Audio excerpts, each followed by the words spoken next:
Sejam bem-vindos a mais um episódio do Visão de Jogo Podcast. Eu sou o Willy Robert e os assuntos do programa de hoje são a derrota vergonhosa do Palmeiras contra o Botafogo, o porquê do Palmeiras ter ganhado e jogado muito bem contra o Vitória, que é um dos motivos que eu venho explicando nos podcasts aqui, podcast atrás de podcast, né? Uma análise prévia do clássico de domingo, Corinthians e Palmeiras, e uma análise também sobre John Arias e eu quero falar sobre o Alanzinho, ex-jogador do Palmeiras, da cria da academia, que hoje está no Moreirense. Eu vou estar fazendo uma análise também sobre esse jogador, que para mim é muito bom jogador, e o Palmeiras poderia até ficar de olho para repatriá-lo, né? Muito obrigado a quem se inscreveu, peço que se inscreva, deixe seu like, você que não fez ainda, compartilhe com os palmeirenses. Esse canal aqui é um canal para você que gosta de análises, de comentários a partir de tanto análises visuais das partidas, quanto também de estatísticas, mapa de calor, que eu uso a ferramenta do SofaScore. E os podcasts é isso. Além também, claro, dos pós-jogos que eu tenho aqui, que eu faço normalmente após a partida, num dia após a partida eu posto aqui de manhã. Certo? Vamos lá. A voz até falhou aqui. Vamos começar com o Botafogo e Palmeiras, que foi essa partida desastrosa, né, do time reserva do Palmeiras, entre aspas. O que eu vi, primeiramente, é a análise visual da partida. O Palmeiras completamente sem padrão, mas tem um motivo de não ter um padrão. Um time que não é treinado junto e tampouco joga junto, porque o treinador fica fazendo mudanças, ou seja, sempre que vai fazer mudanças, tem um time titular base, mais ou menos base, que foi o que jogou contra o próprio Vitória, que a gente vai estar falando aqui, que foi um dos motivos do time ter jogado bem. Mas quando substitui, quando faz a mudança dos jogadores, nunca muda os 11. Muitas pessoas acham que quando se muda os 11 jogadores é algo negativo, porque os jogadores não jogam junto. Eu já penso o contrário. Quando você muda os 11, quer dizer que você tem um time titular. E não é errado você ter um time titular, porque só jogam 11. E nas partidas decisivas mais importantes vão jogar apenas 11. Então você tem que ter um time entrosado titular. Consequentemente, você tem os outros 11 reservas, mais os suplentes, 4, 5 ou até 11, dependendo do tamanho do seu elenco. Ou seja, se você tem os 11 titulares, é importante você ter esses 11 reservas, principalmente no calendário brasileiro, da maneira que o Palmeiras vem fazendo, de poupar os jogadores. Então, por que não fazer dessa maneira, que foi a maneira que eu expliquei aqui no vídeo que eu fiz no meu planejamento? Qual seria o meu planejamento para a temporada do Palmeiras? Ter os 2 jogadores por posição e o terceiro vindo da base, ou dependendo da qualidade do jogador da base, ele mesmo sendo a segunda opção, ou até a primeira, como é o Alan. E aí, nessa questão, o Abel peca porque ele não tem um time titular, tampouco reserva. E os reservas, quando vão jogar, acabam sendo sempre de jogadores diferentes, como foi o Belé que jogou. Nunca é o Larsson e o Pacheco, é o Larsson e o Marlon, ou o Larsson e o Andréas, ou o Larsson e sei lá mais quem. O Emiliano, que foi o Emiliano. Não tem entrosamento. E como hoje em dia não se pratica mais o treino coletivo, 11 contra 11, fica menos entrosado ainda, porque os jogadores não conseguem jogar juntos.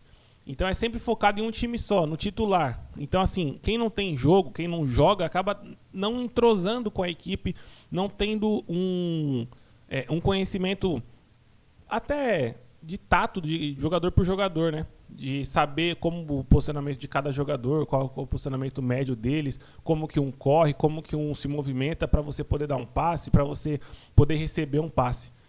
Esse é um dos problemas e um dos motivos pela partida ridícula que o Palmeiras fez. Outro problema que eu vi é a pouquíssima ou zero utilização dos meias. Os meias que o Palmeiras jogou, que era para ser o Belé, era para ser o Eric Belé, basicamente o meia, mas até o próprio Larsson ou o próprio Emiliano Martinez, pouquíssimo usado. Pouquíssimo usado. É um jogo muito lateralizado, demais, excessivamente lateralizado. Os jogadores, até os próprios atacantes, a gente vai ver no mapa de calor, jogando pelos lados, nada por dentro. Isso reflete no que a gente viu. Um futebol nulo, que não dá vontade de assistir, não dá vontade de torcer, não dá vontade de nada. é só de chorar. E defensivamente, repito, um time que já foi muito forte defensivamente, hoje é fraquíssimo defensivamente. O Palmeiras dá muito espaço ao adversário, o Palmeiras dá muito espaço não só para o adversário, qualquer adversário que seja, bom ou ruim, trocar passes contra ele, como foi contra o São Paulo, que trocou mais que o dobro de passes do Palmeiras, como foi contra o Santos, que trocou mais passes que o Palmeiras, isso tudo jogando em casa. E foi o Botafogo, que não trocou mais passes que o Palmeiras, mas quando teve a bola, trocou passes melhor do que o Palmeiras. E o Palmeiras, além de dar esse espaço e essa oportunidade do adversário trocar passes contra ele, ainda dá espaço nas costas. Bola nas costas do Giai, nas costas do Jefté, nas costas do zagueiro, nas costas do volante, sempre com liberdade. Os jogadores adversários sempre têm liberdade para receber nas costas dos jogadores do Palmeiras. E isso é um espaço que não havia antigamente num time, quando o time do Palmeiras era minimamente organizado. Esse foi mais um dos problemas que ocasionou essa derrota. No primeiro tempo inteiro, o Botafogo jogou em cima do Palmeiras. Jogou em cima, criou mais oportunidade, teve volume, teve chances. E Palmeiras, no segundo tempo, com um a mais, praticamente o segundo tempo inteiro, não criou absolutamente nada. Aquele lance do Alan, tá? Eu não vou falar que foi absolutamente nada. Vamos relevar o lance do Alan, né, que foi a questão do pênalti. Para mim foi só. Para mim foi apenas isso. Na coletiva, o Abel dá a mesma desculpa de sempre, que ele fala sobre as saídas. Teve saída, tem que ter entrada de jogador. É sempre as mesmas desculpas, não vale a pena nem comentar aqui. Porque ele aprova as saídas do Veiga, do Facundo Torres, de sei lá mais quem. E depois usa como muleta quando o time dele, que era para ter um desempenho muito melhor, não falo nem de resultado, falo de desempenho, não consegue ter. Ou seja, ele planeja, que o planejamento do Palmeiras começa uma temporada anterior, não é? Então, planeja, executa e, como não tem desempenho, acaba que ele usa como muleta essas saídas. E, obviamente, as chegadas de jogadores vão ser mais demoradas, vão ser mais lentas quando se tem o Anderson Barros comandando essas contratações. Mas estão chegando. Vou até falar aqui do Arias mais para frente. Está chegando, já chegou os jogadores. Palmeiras não é um time mais que não contrata ou não contrata medalhões. Não, Vitor Roque não é medalhão, mas foi uma puta contratação. Felipe Anderson, o próprio Maurício. Os jogadores do Palmeiras, o Paulinho, né, que não está jogando, enfim, estão chegando jogadores para o Palmeiras. Andrés Pereira, Marlon Freitas. Será que esse time não é capaz de apresentar um desempenho, independente da saída do Rafael Veiga, que já não vinha sendo sacrificado pelo próprio Abel Ferreira? E é muito bom a gente analisar a estada dele no América, ver como que ele vai jogar e se ele irá performar ainda, que eu acredito que vai. Eu acredito sim que vai, porque foi um pedido do próprio Jardine. E isso tudo, todas essas desculpas do Abel não exime a falta de futebol. Para mim, é claro. Não há o que comentar sobre coletiva, muito assim, se aprofundar sobre coletiva do Abel, porque sempre as mesmas pataquadas. Vamos para o SofaScore? O Palmeiras teve a posse, teve um jogador a mais no jogo inteiro. Porém, vamos entrar aqui, não causou perigo ao Botafogo. É sempre a mesma coisa, como eu falei aqui. O Palmeiras teve a posse, claro, devido ao jogador a mais, né? Mas teve menos finalizações, teve mais defesas do Lomba e um aproveitamento de cruzamento baixíssimo. A gente pode ver aqui o aproveitamento de cruzamento. O Palmeiras tentou 18 cruzamentos e acertou 3. É culpa de quem? Dos laterais. Ou não só laterais, de quem cruzou. Esse que acertou também, provavelmente, não tem memória agora, mas provavelmente nem foi um acerto de cruzamento, né? Porque às vezes o cara coloca acerto de cruzamento, um cruzamento meia altura, mas que o atacante conseguiu buscar uma finalização. Mas conta como um acerto no cruzamento. Mas assim, 3 de 18, sendo que o Botafogo acertou 5 de 17. É um aproveitamento ridículo para um time profissional, mas é o Botafogo de Ribeirão Preto.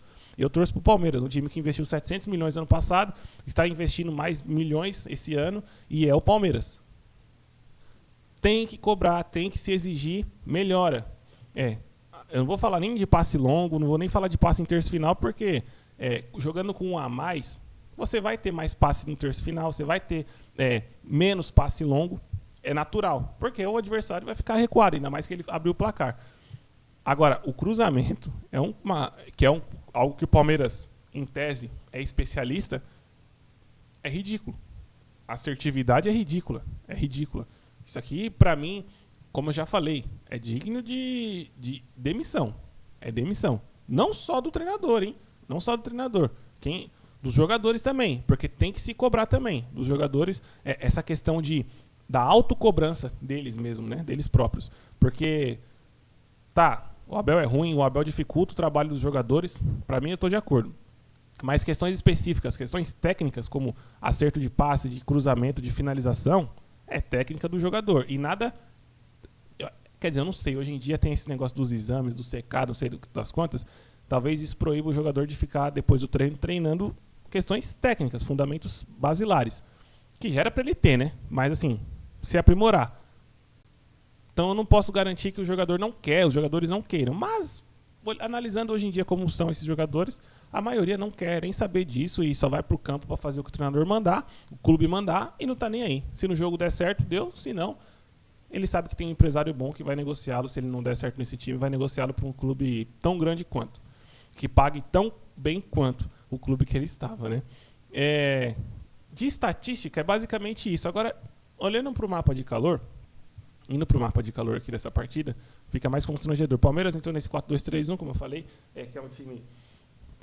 reserva, mas tem Giai, tem o Fux, o GFT joga, vira e mexe, tem o Vitor Roque, o Lomba é um goleiro reserva, normal, não é um moleque da base. Mas indo para o mapa de calor, eu destaco duas coisas. Primeiro, o GFT, que para mim o GFT é um jogador que tem uma boa criação, participa bem da criação das jogadas. Não dá para saber muito se ele cruza bem, se ele não cruza, porque não tem muita chegada. Não chega muito, não dá para se analisar muito. Mas é um jogador que eu consigo analisar o quê? Já vi algumas participações dele arrancando com a bola, drible em progressão, em velocidade. Ele aparentemente tem. Defensivamente também parece que peca um pouco, mas um time que é desorganizado também defensivamente, você não consegue ter uma certeza absoluta de como que é o jogador. Certo? Então é uma coisa que tem que se ponderar nas críticas. Mas olha o posicionamento do GFT.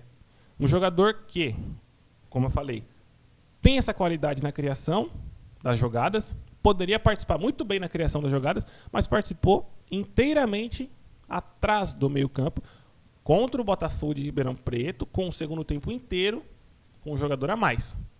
As ações ofensivas dele, quase que zero. Quase que zero. Ou seja, é o GFT ou é o Abel? A resposta para mim está mais do que clara.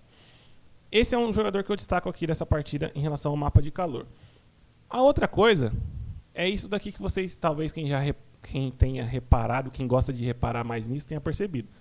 O Palmeiras jogou com 2 pontas de cada lado. Foi o Luigi e o Vitor Roque na esquerda, o Belé e o Riquelme pela direita. Ou seja, ainda mais se você for olhar o posicionamento médio, o Riquelme, que era para estar mais pela ponta, está mais pelo meio do que o próprio Belé, né? E o Vitor Roque totalmente pela esquerda, longe da área, e o Luigi totalmente pela esquerda, com mais presença de área do que o próprio Vitor Roque. E o Larson, coitado, sozinho, meio campo, tentando armar, marcar, fazer tudo no time do Palmeiras. Ou seja, o Palmeiras, nessa partida, foi um completo catado, que não sabia o que fazer, dava chutão e tentava brigar lá na frente, e bola lateralizada, e errando o cruzamento. Foi um completo hospício. Esse jogo foi um completo hospício entre Palmeiras e Botafogo, de Ribeirão Preto. Mas a gente vai para Palmeiras e Vitória, do inferno ao céu, o que foi uma partida em relação à outra. O que foi essa partida na minha análise visual? O princípio de tudo. O Palmeiras entrou com disposição para vencer bem. Não entrou com disposição para vencer bem, jogando futebol. O Palmeiras tentou praticar esse futebol. Isso, para mim, foi o principal. E isso que fez o Palmeiras conseguir essa goleada. Esse jogo, um jogo bom e que surtiu efeito nas suas tentativas de jogadas, de gol. Mas o que fez o Palmeiras jogar bem? O que fez o Palmeiras golear? Liberdade aos laterais, liberdade aos meias, liberdade aos atacantes. Quem assistiu o jogo viu que o Palmeiras se movimentou, o time se movimentou. Quando o lateral recebia a bola, independente dos lados, tinha o Andréas para apoiar de um lado, o Marlon Freitas de outro. Tinha à frente, um pouco mais à frente, o Maurício e o Vitor Roque, ou um Flaco, dependendo dos lados. O Vitor Roque mais pela esquerda e o Flaco mais pela direita. Aí você analisa de acordo ao lado do campo. Tinha a aproximação dos jogadores, tinha a movimentação dos jogadores, ou seja, os jogadores não ficaram atrás do marcador esperando uma bola no pé, sendo que não estavam nem na linha do passe, não havia como receber. Não, eles se movimentavam, saíam, encontravam ou procuravam o espaço entre a marcação do Vitória para o jogador que estava com a bola dar esse passe entre as linhas, e esse jogador que deu o passe se movimentava para receber. Ou seja, você teve inúmeras também não. Algumas chances do Piquerez, inclusive aquela bola na trave que ele fez uma bela jogada com o Vitor Roque, desse tipo de aproximação, esse tipo de movimentação que é o básico do futebol, que não é muito difícil. O Abel tem jogadores qualificados na mão que, se ele apenas, eu não vou nem falar treinar, não, se ele apenas incentivar os caras a fazerem isso, já vai sair esse tipo de jogada. Porque são jogadores tecnicamente qualificados que existe até uma, eu não sei se é verdade ou se foi fake news, mas na época do Renato Gaúcho, o Renato Gaúcho não, foi na seleção brasileira, na verdade. Quem falou isso foi o Danilo, talvez, que hoje está no Flamengo. Falou sobre o Fernando Diniz, que queria ensinar os jogadores a fazer determinadas funções numa seleção brasileira onde, na verdade, não se tinha muita necessidade disso. Eu tenho minhas discordâncias, só que, pensando no modo geral, quando você tem jogadores qualificados na mão, não é muito difícil fazer esses caras jogar futebol. É incentivo, claro, jogadas ensaiadas, trabalhadas, pensadas de acordo com a característica de cada jogador, você tem que trabalhar. Só que não é nada muito elaborado, porque você tem um time muito forte em mãos. Por que será que o Xabi Alonso não deu certo no Real Madrid e o Ancelotti deu, o Zidane deu certo, o Ancelotti na outra passagem deu certo, o Mourinho nem tanto, mas esses treinadores deram certo. E eram treinadores que você não viu o time do Real Madrid com inúmeras jogadas elaboradas, ensaiadas, não. Era um time básico, mas que, devido à qualidade dos seus jogadores e um time organizado, sabia o que fazer defensivamente e ofensivamente, conseguiu, né, vários resultados e vários títulos. Eu não estou comparando o Palmeiras com o Real Madrid, mas em comparação ao futebol brasileiro, né, a diferença é essa, do Real Madrid para os outros na Espanha, do Palmeiras e do Flamengo para os outros aqui no Brasil. A diferença é essa, de um time para o outro, para os outros. Então o Palmeiras tem que fazer isso. Então, apenas incentivando esses caras, dando essa liberdade, já vai surtir efeito. O Andréas dá aquele passe no gol do Maurício, para o Piquerez avançar, dá essa liberdade para o Kelvin chegar mais para a linha de fundo e fazer cruzamentos, que ele bate muito bem na bola, não ficar só correndo para trás, porque na marcação ele é fraco. Então, assim, esse tipo de liberdade, além da disposição para vencer bem, já fez toda a diferença. Fez toda a diferença. Um ponto negativo ainda, que eu continuo falando aqui, é sobre a defesa que está batendo cabeça. Além desses espaços, o gol do Vitória, a defesa bateu cabeça, deixou o jogador passar ali, fizeram 1-2, uma jogada simples, que conseguiu passar e o cara ficar cara a cara com o Carlos Miguel. É o Vitória, né? É o Vitória. Eu prezo aqui sempre por um time equilibrado, que saiba atacar e defender. Mais ofensivo que defensivo, mas de modo geral mais equilibrado. Contra o Vitória você não pode tomar esse tipo de gol. Tomar contra um time qualificado é até natural, por quê? São 11 contra 11, existem jogadores qualificados no seu time e no outro. Mas contra o Vitória já fica mais difícil imaginar que você vai tomar esse tipo de gol. Até porque a defesa estava postada, não foi um contra-ataque. Tomar gol de contra-ataque eu acho que é até natural contra esse tipo de time, mas não daquela maneira. Mas é um ponto negativo a se destacar dentro de um ambiente que foi totalmente positivo. Então não há muito o que falar. Só colocar que eu enxerguei isso. Apenas. Não há críticas fortíssimas a respeito disso, porque foi só um ponto pequeno no todo que foi muito bom.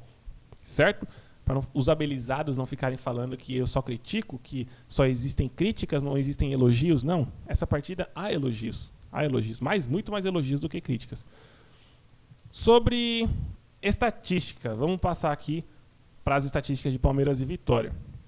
O Palmeiras teve mais posse, o Palmeiras teve mais finalizações, o Palmeiras teve mais passe. Ou seja, tudo isso indicou um jogo muito mais ofensivo, um jogo muito mais vantajoso para os próprios jogadores. Mais posse, passe e finalização.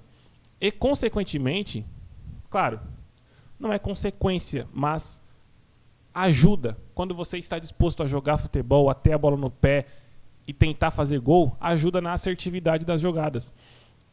O Palmeiras saiu de 17, acertou 3, saiu disso para 5 acertos de 18 em cruzamentos.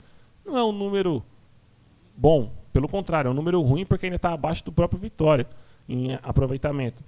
Mas, em passes longos e em passes no terço final, já teve uma porcentagem razoável. Nem se compara com o Botafogo. Mas o Botafogo está jogando com o time reserva e tal, mas era o Botafogo de Ribeirão Preto. Qualquer time do Palmeiras que entrar contra o Botafogo de Ribeirão Preto em qualquer tipo de situação tem que jogar bem. Tem que jogar melhor que o Botafogo. É inadmissível fazer a partida que fez. E contra o Vitória fez uma partida digna. Ok. A assertividade foi muito maior do que nos outros jogos. Isso aqui está mais do que claro. E esse é um dos pontos. Obviamente, pontos positivos. Mais assertividade nas tentativas de jogadas. E no mapa de calor, olhando aqui, o Palmeiras jogou...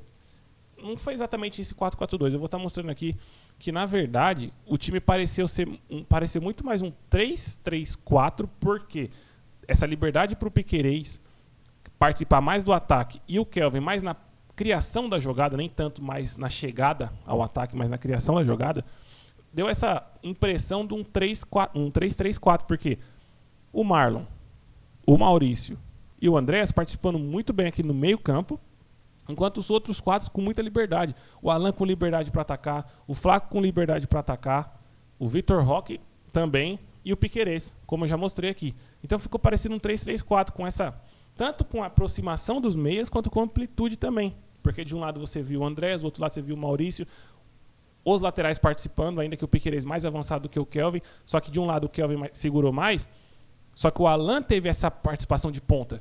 O Alan teve essa participação. Então, um compensou o outro, entendeu? Esse, sim, longe do ideal. Para mim, assim, tá muito longe do ideal. Só que é o suficiente para se jogar um bom futebol.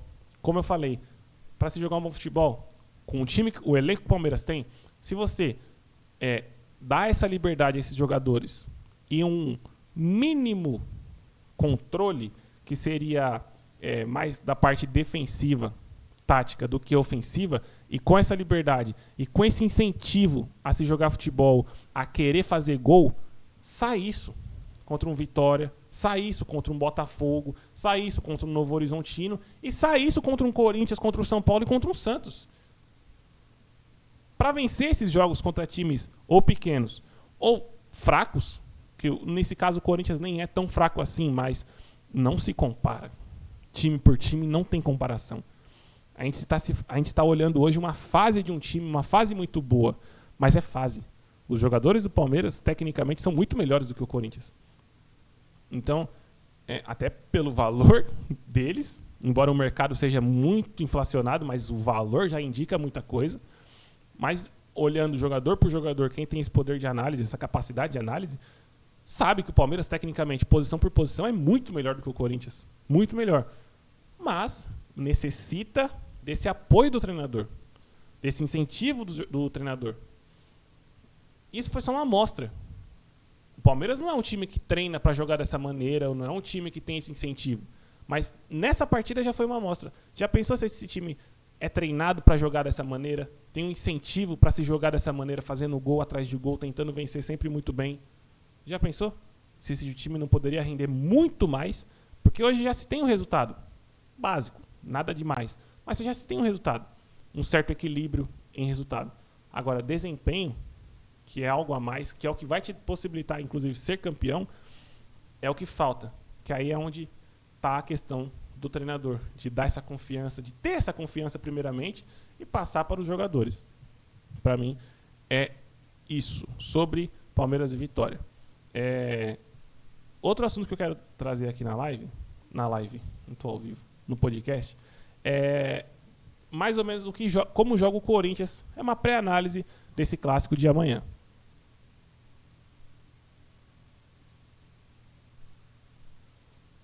Como que joga esse time do Corinthians aqui hoje em dia, né?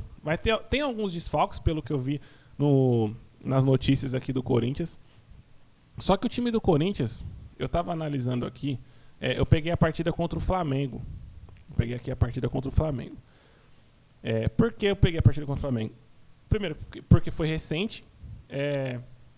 E segundo, é um time que é melhor do que o Corinthians. E foi uma final. Como Palmeiras e Corinthians é sempre uma final, os dois sempre querem ganhar e é natural.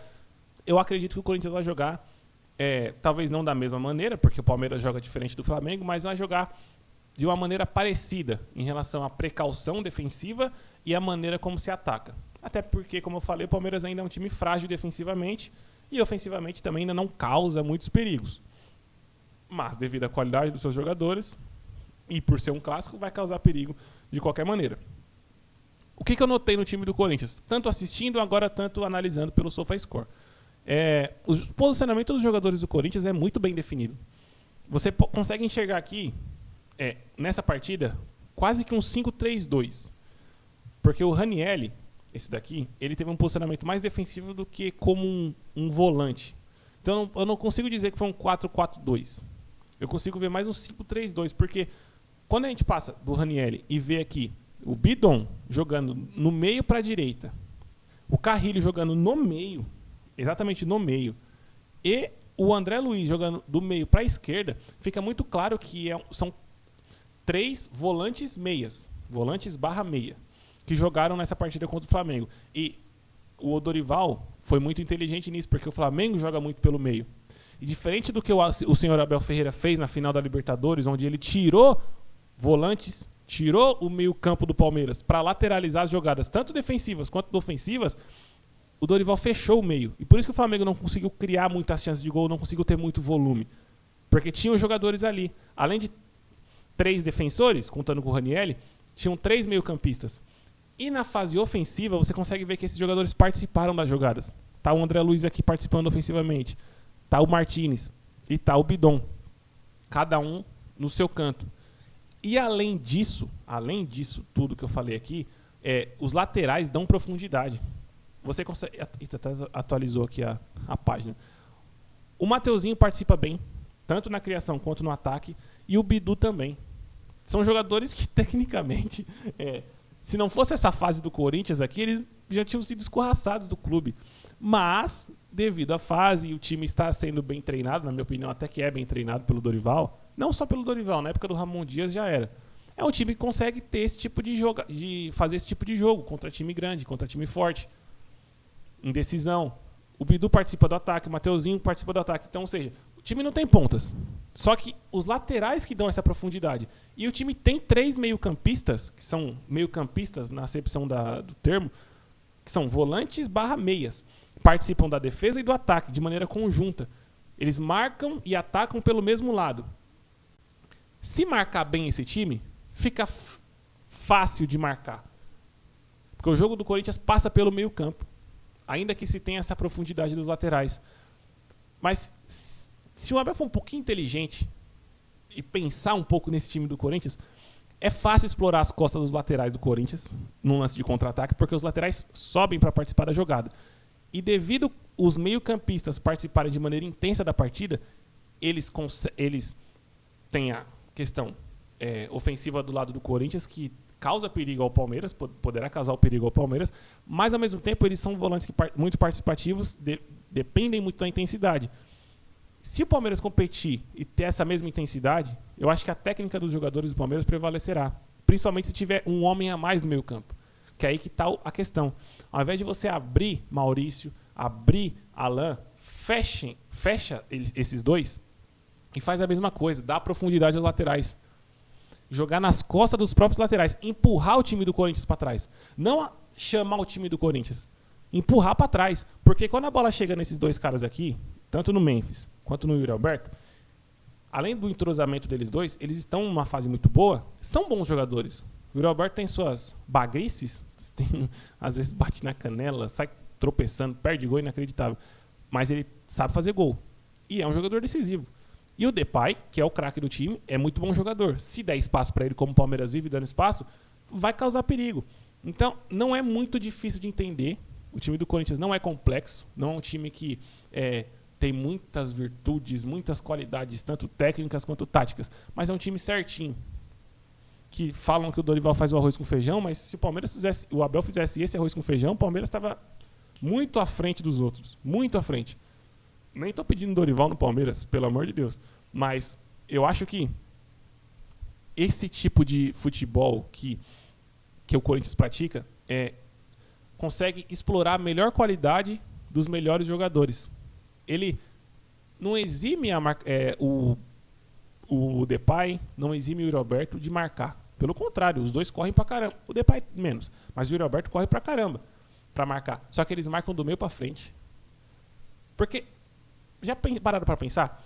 Os zagueiros dos adversários, pelo menos aqui na América do Sul, não passam do meio de campo. Por que você vai voltar com os dois atacantes, ou com um atacante se você jogar, pra trás do meio campo?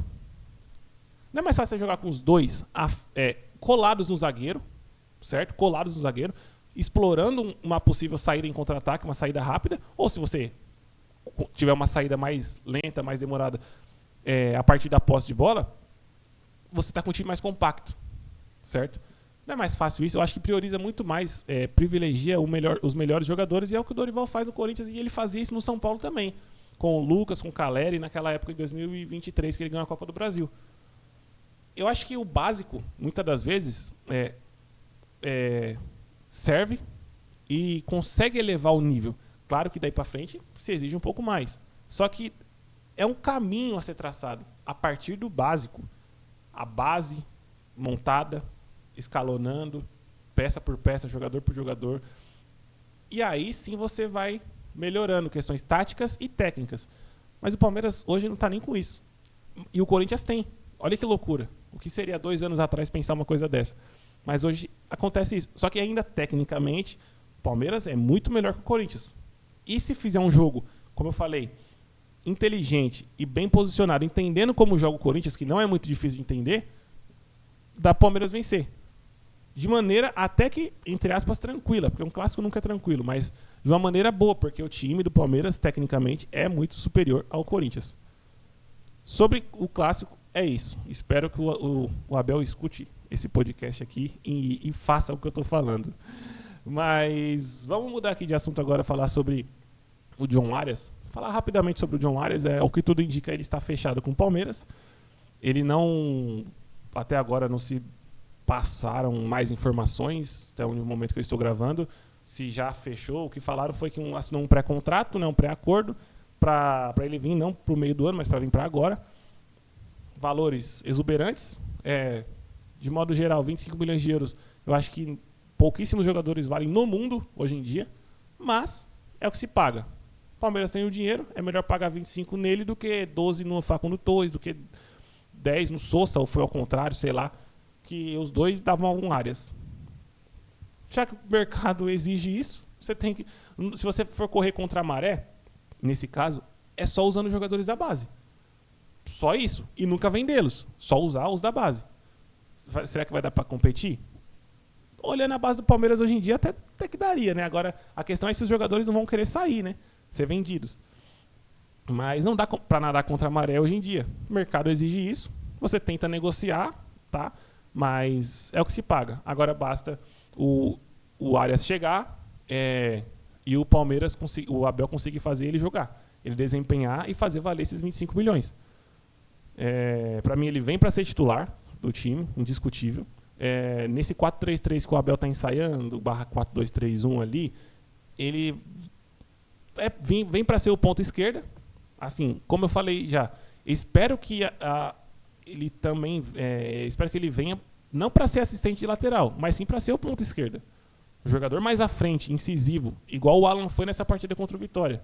Que joga próximo do gol, criando jogadas e participando para finalizar jogadas também.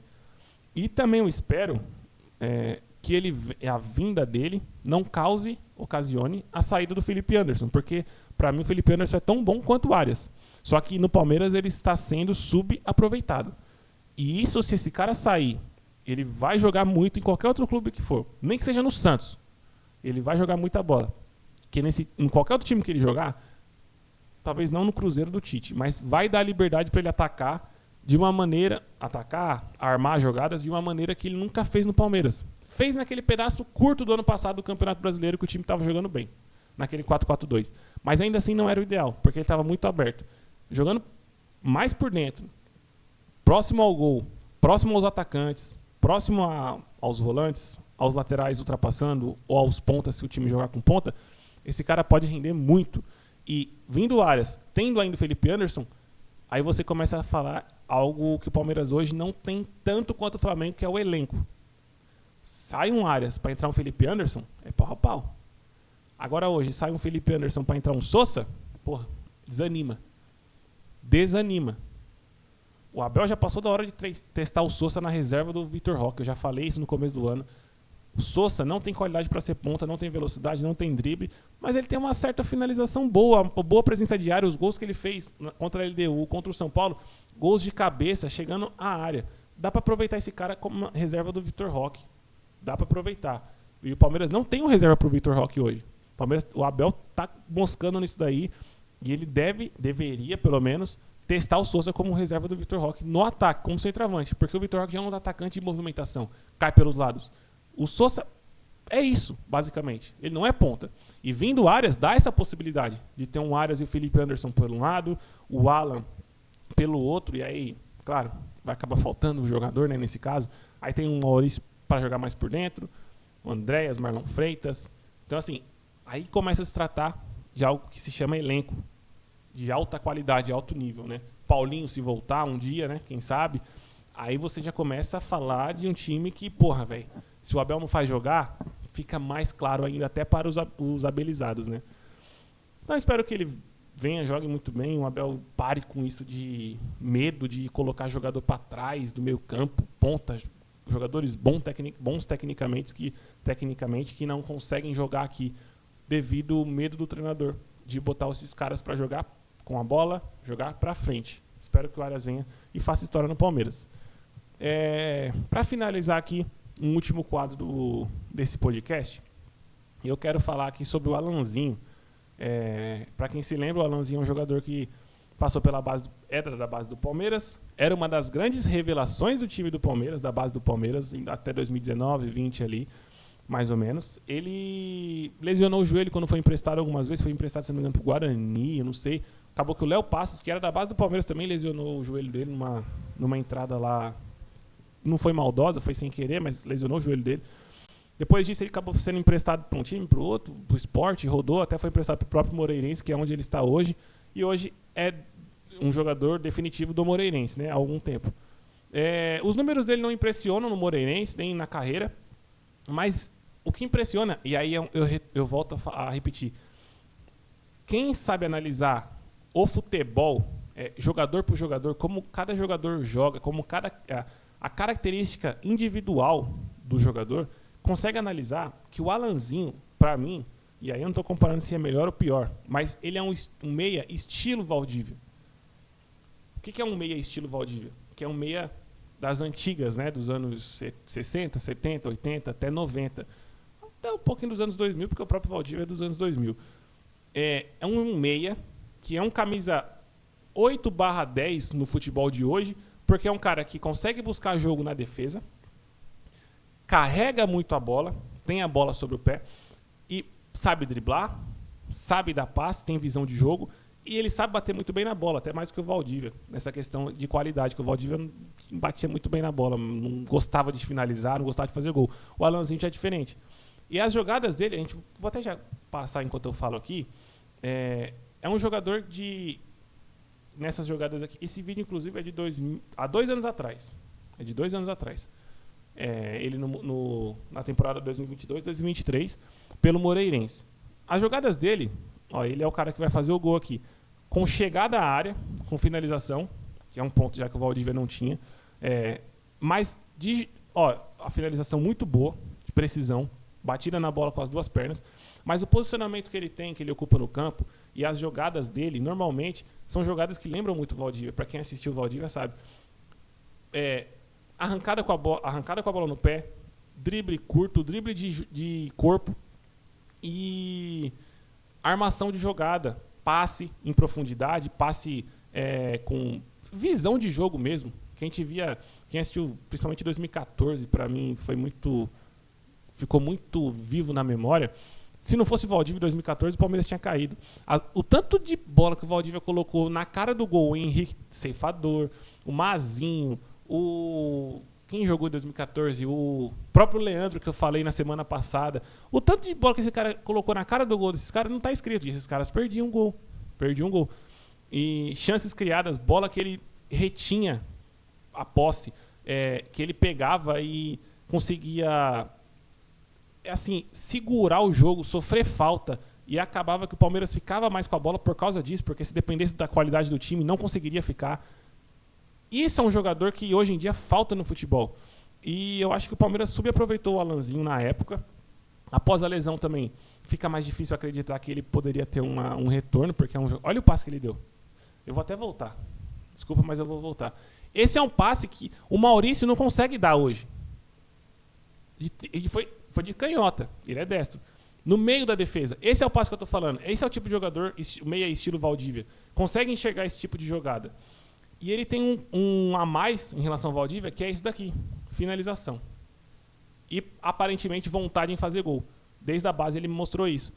E ele parece, carregando a bola, puxando a bola, ele parece um pouco a característica do Valdívia.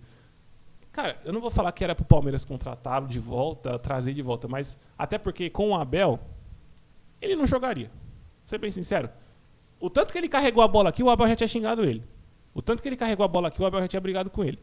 Talvez não na hora, mas no treinamento com certeza. Porque você não vê jogador carregando a bola assim no Palmeiras. Malemar você vê o Alan fazendo. Malemar.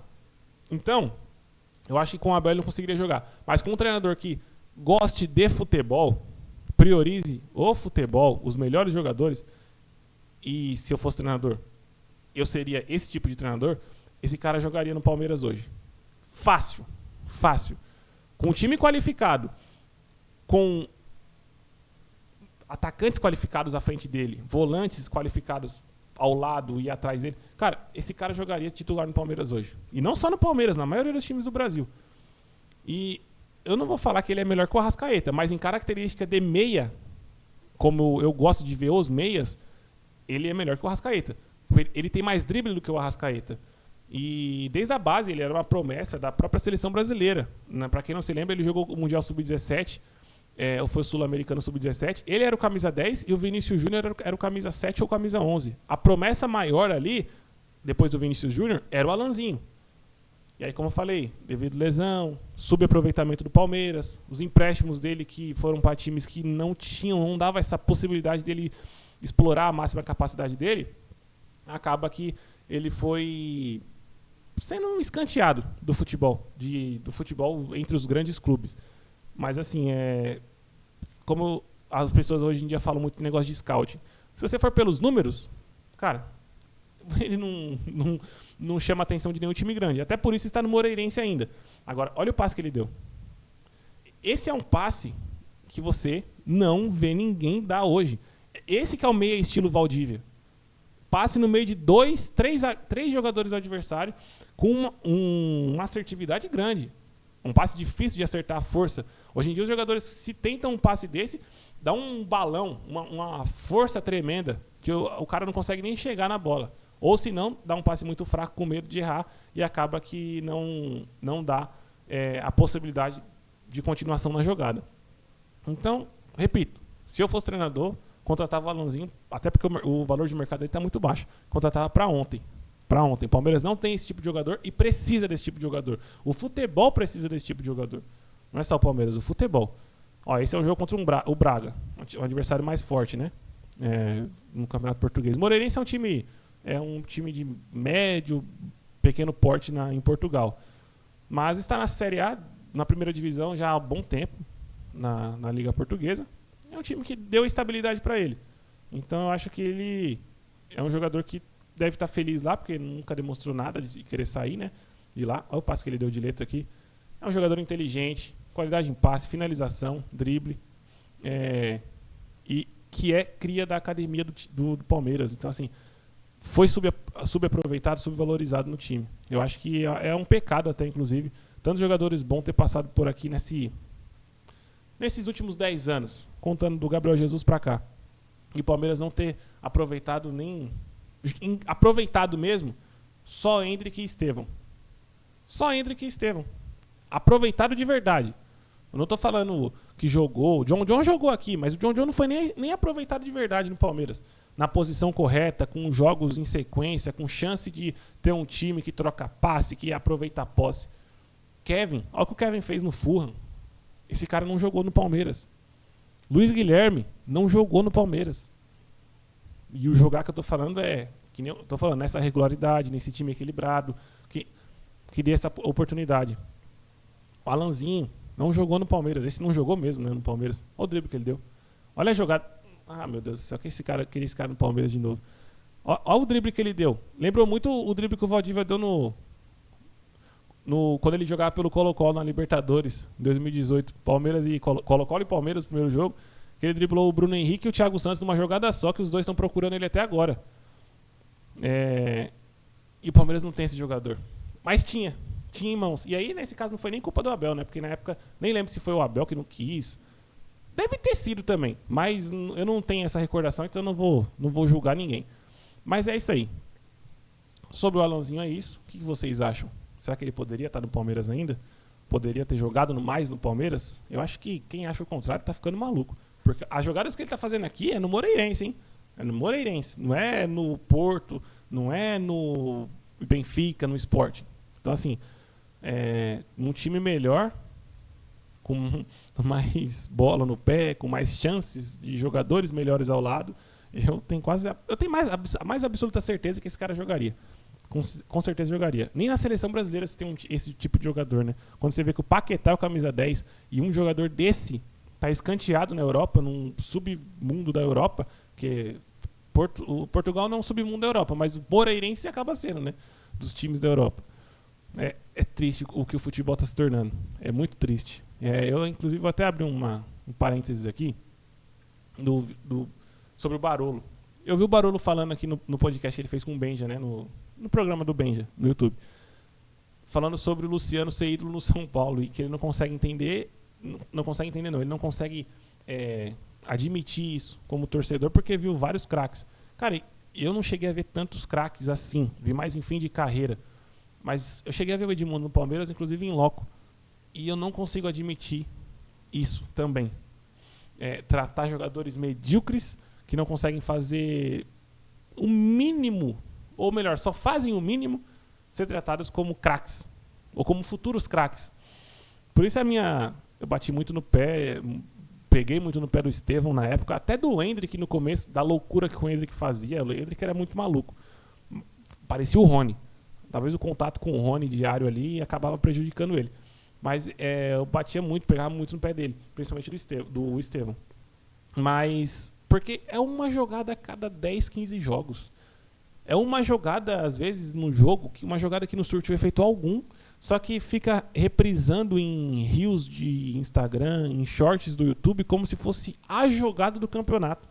Não surtiu nenhum efeito no jogo, o time perdeu, ele só fez aquilo, mas ele já é tido como craque por causa disso. E aí quem viu jogadores do passado, definitivamente eu tenho que abrir mão da... Não é abrir mão, mas eu tenho que ser... Eu era mais reticente em relação ao futebol do passado, mas hoje em dia eu sou reticente ao futebol de hoje. Não tem comparação.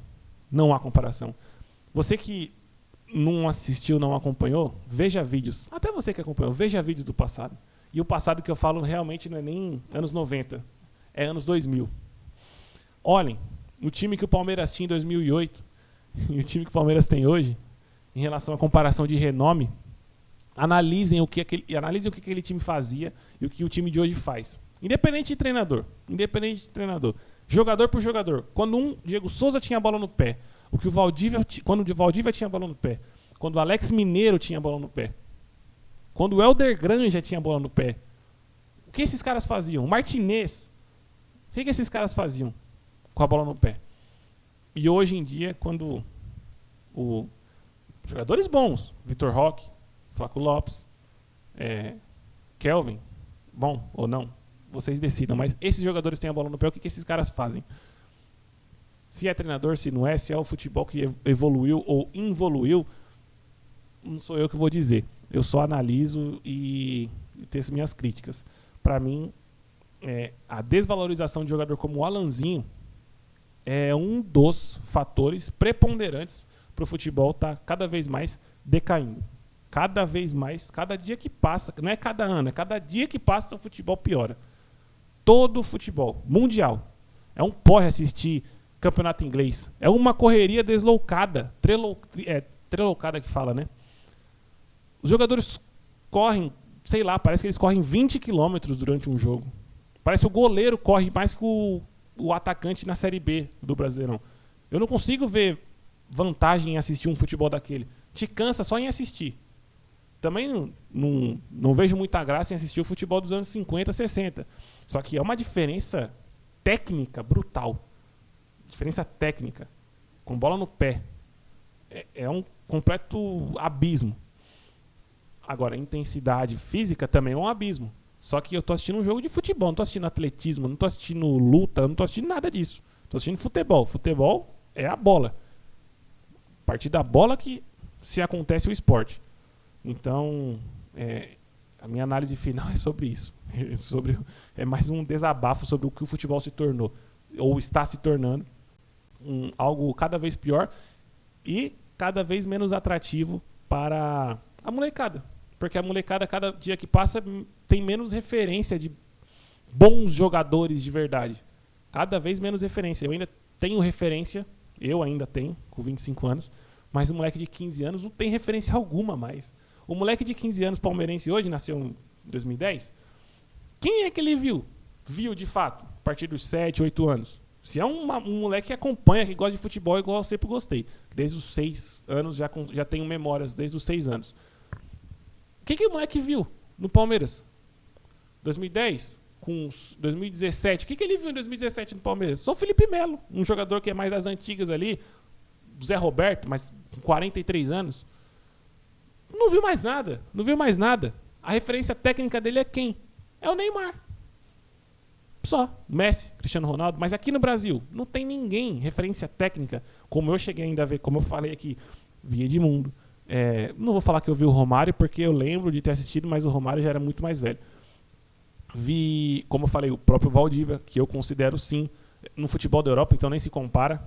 Ainda cheguei a ver Ronaldinho, ainda cheguei a ver Ronaldo Fenômeno aqui no Corinthians. São craques de verdade.